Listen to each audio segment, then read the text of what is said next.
ధర్మ సంస్థలు లేదా జాతీయవాద మీడియా ఛానల్స్ వీటి యొక్క మనుగడ అనేది చాలా అవసరం. వీటిని ఎప్పటికప్పుడు తొక్కేయాలని చూస్తూ ఉంటారు. ఒక చిన్న ఉదాహరణ, స్ట్రింగ్ వినోద్ గారు మీ అందరికీ, నవత గారు మీకు కూడా తెలుసు, తమిళనాడులో వేల సంవత్సరాల చరిత్ర కలిగినటువంటి ఒక ఆలయం ఉంది. ఆ ఆలయంలో ఒక దీప స్తంభం ఉంది.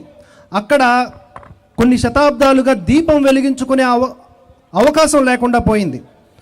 ఆ కేసుని పరిశీలనలో తీసుకొని జడ్జి గారు ఒక తీర్పునిచ్చారు, మీరు దీపం వెలిగించుకోవచ్చు అని. కానీ 120 మంది ఎంపీలు, వాళ్ళు ఎంపీలా మహాపాపిలా మీరే డిసైడ్ చేసుకోండి. ఎంపీ మహాపాపులు.